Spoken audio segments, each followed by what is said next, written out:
Well, hey, I'm Coleman Barber. I'm one of the elders at Proclaim Church, and this is Pastor Cody, who anybody who's been watching our videos will know because he's normally our main guy doing the talking. So Yeah. today we've got Dr. Joe Rigney with us. We're going to be talking a little bit about a book that we've read recently that we found pretty helpful. It's called Leadership and Emotional Sabotage, that you released here recently, just in the Yep. last few months. So Dr. Joe is, I don't know if you prefer Dr. Joe or whatever, but Whatever. All of them are good. there we go. You are out in Moscow and you teach at New St. Andrews, correct? Correct. Yep. So yeah, we've appreciated the book. We found it helpful. We're kind of doing a series of videos of things that we think would be helpful for our congregation, and if it's helpful to others, then that's great. But thought there were some things in your book that were pretty applicable. So if you would maybe give yourself your own little introduction and then give us a brief elevator pitch summary of what the book's about, and we'll go from there. Great. Yeah. So I'm a professor here at New St. Andrews and a minister at Christ Church. And the quick and dirty on the book is basically one of the key challenges in the modern world. And I think it's a perennial problem, but I think social media and all of our connectedness has kind of disrupted society to the point where it's even maximized, is the way that leaders can be, institutions can be hijacked when their leaders are kneecapped, sabotaged, and steered. So the idea is that in an age of anxiety and agitation, we tend to seek to accommodate some of the more reactive and immature members of our communities out of a good desire, I think, to help and care for them. But then it kind of it does hijack the agenda. It does sort of steer the institution, whatever it is. Could be a church, could be a home, could be a business, could be a nation. But it gets taken off track, off mission, away from what God intended it, because the passions start to rage and the anxiety storms start to happen, and leaders find themselves kind of if they take a stand, they get savaged, right? They get kneecapped, or more often they get co-opted to where they're kind of being steered and led by, again, the most immature and reactive members. So that's sort of the problem. And so part of what I was trying to do in the book is kind of describe that problem, describe some of the dynamics in play in various different spheres, and then offer an antidote through what I call, basically sober-minded leadership. Sober-mindedness is kind of the key virtue that I commend as the antidote. Don't get drunk on your passions or the passions of other people. And then show how that kind of sober-mindedness works out in the home and in the church and in the world. So that's kind of the basic structure of the book.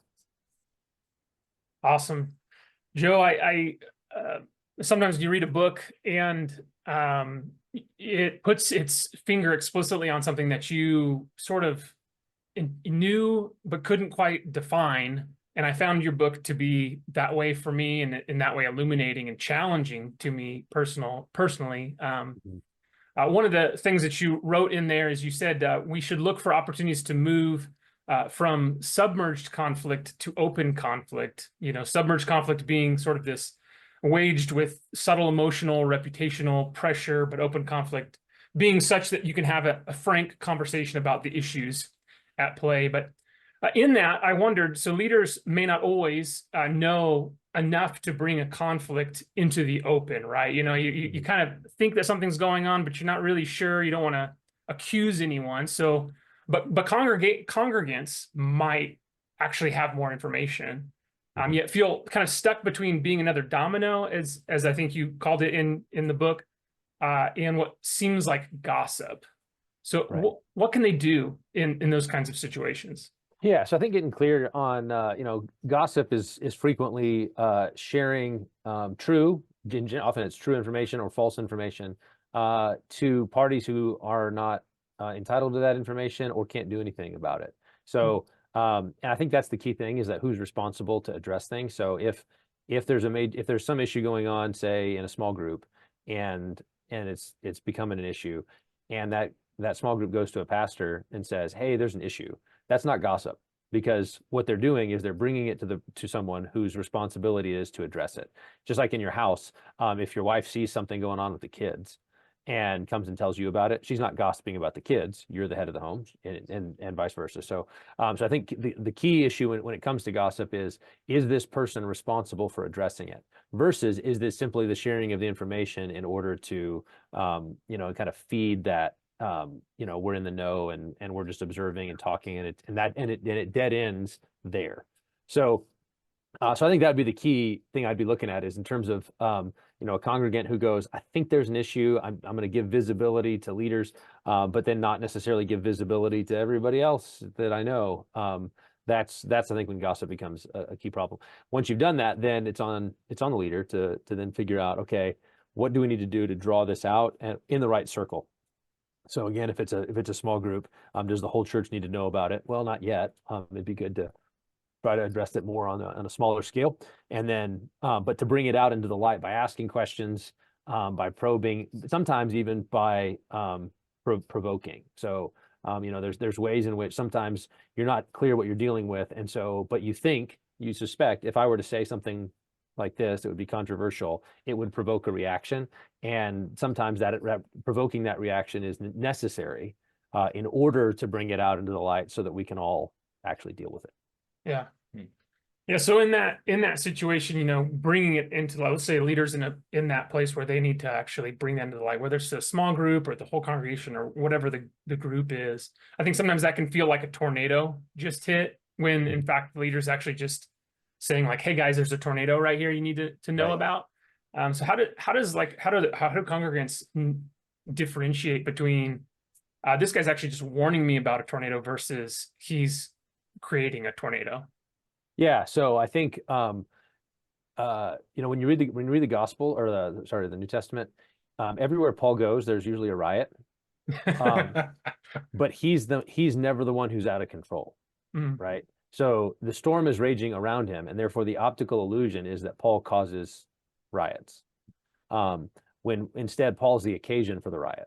So what's causing the riot is the reactive people who are losing their minds, who are slandering, lying. Like that's the presence of the riot isn't necessarily a problem. For example, like, you know, oftentimes we're like, we want reformation and revival. Well, if you want reformation and revival, you're probably going to get riots too. Like that's the package, because some people won't like it, and they'll try to undermine it through steering people into mobs. So and so this is important for the leader more than anybody else, and probably his wife, because she's going to need help to endure whenever that sort of thing begins to happen. To constantly come back to, don't buy into the narrative. All what I did was say the true thing. The fact that people blew up in response to it and are now lighting their hair on fire, and there's this big reaction, is not, I'm not to blame for that. God is not looking at me going, why did you do this? Look what you did. Look at all the damage you caused. No, I said something true and faithful in a particular context,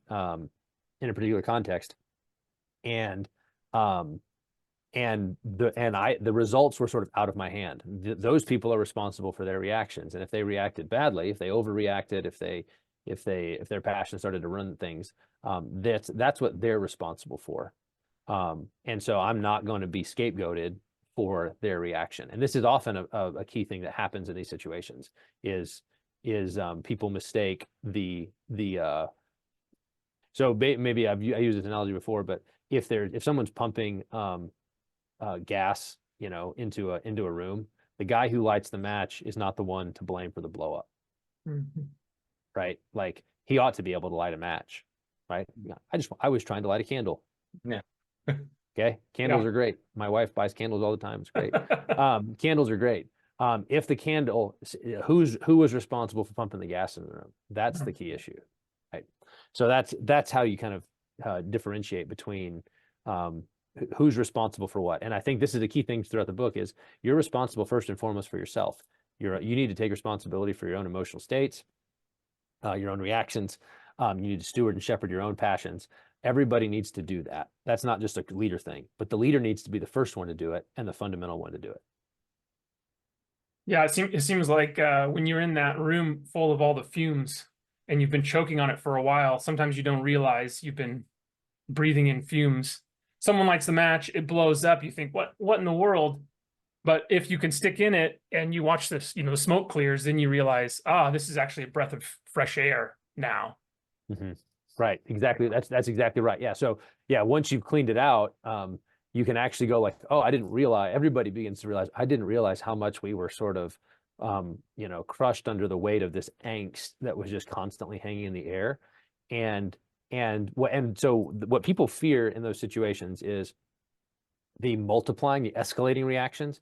So it's one thing if you come in as a leader reactively and you do something and then everybody gets upset at you and then you get upset back or you blow up or shut down. And so now it's just channeling the passions up, dialing them up. But if you do the thing and the passions hit you and you're able to steadily stay connected to people to not be bowled over by their emotions, that doesn't necessarily, you're not going to win everybody. So some people are still going to be really mad at you, but frequently what you'll find is that you're basically recalibrating a number of other people. You're forming kind of a new nucleus, a healthier nucleus of a community over against the kind of dysfunctional one that may have been operating as people coddled and catered the most immature and reactive people in the community. Yeah.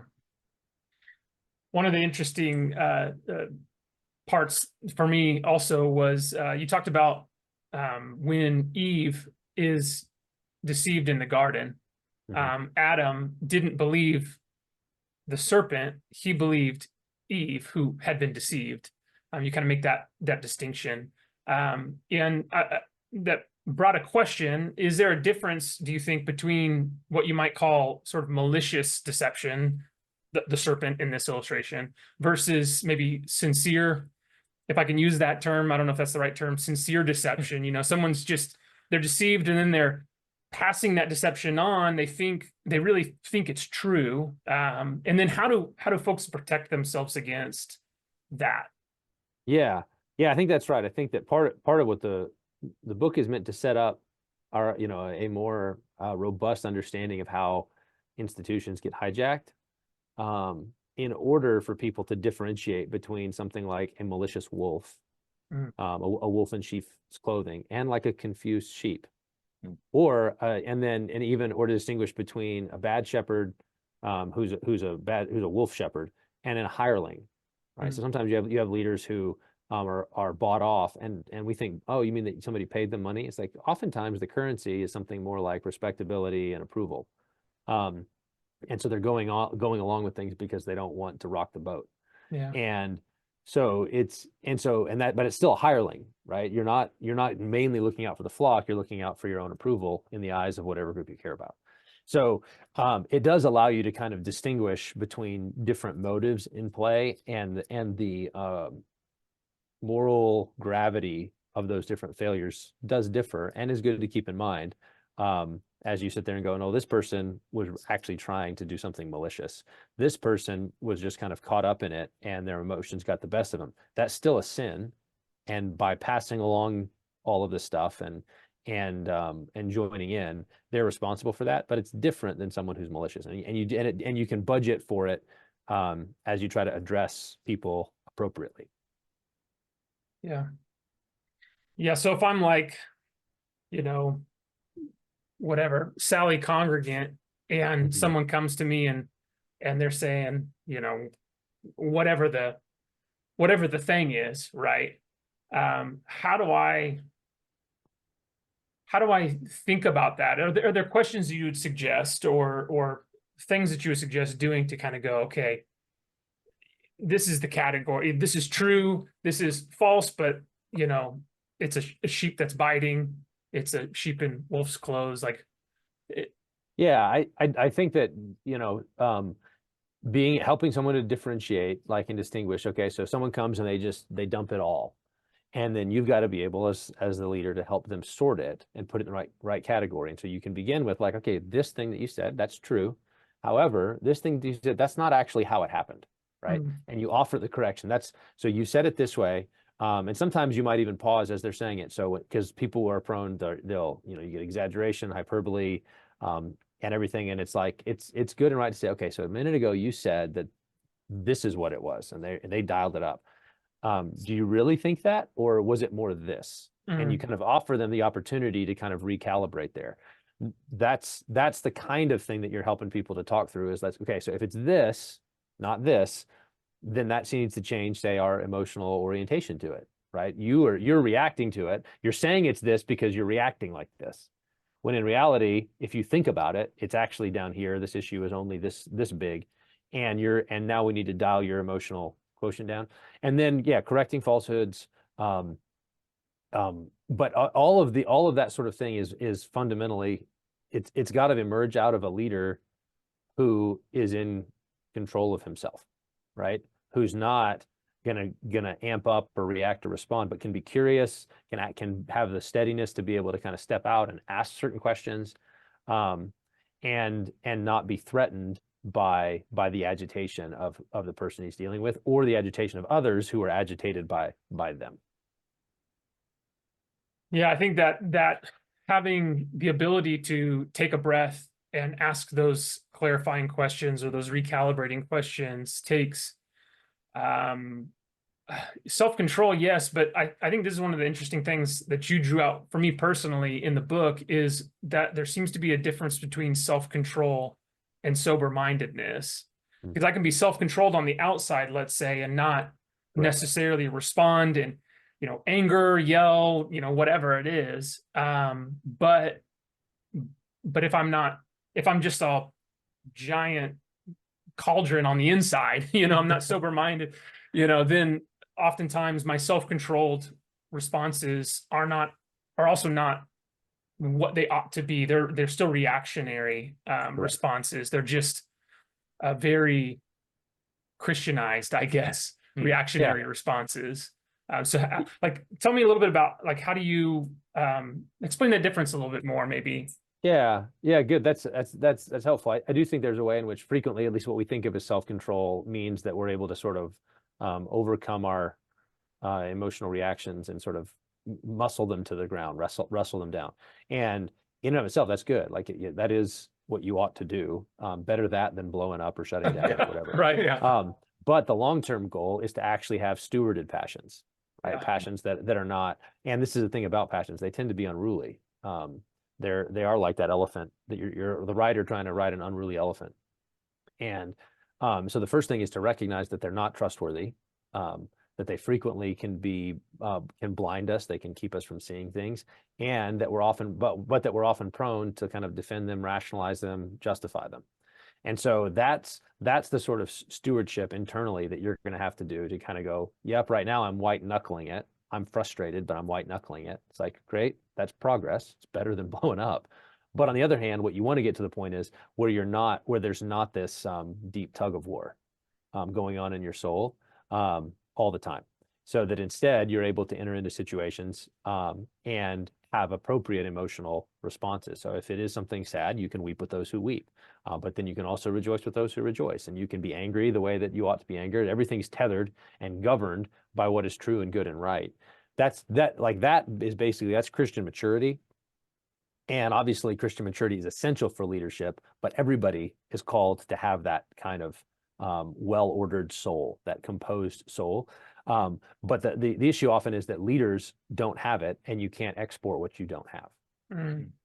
Yeah. So you have like that, say, as in this example, you have that angry explosion is this, you know, your sin, and you figure out how to kind of self-control that, if you will, white knuckle that down, but then that sin pops up, you know, over here instead in some other way, and that sober-mindedness actually begins to solve the root problem. And it seems to me that takes a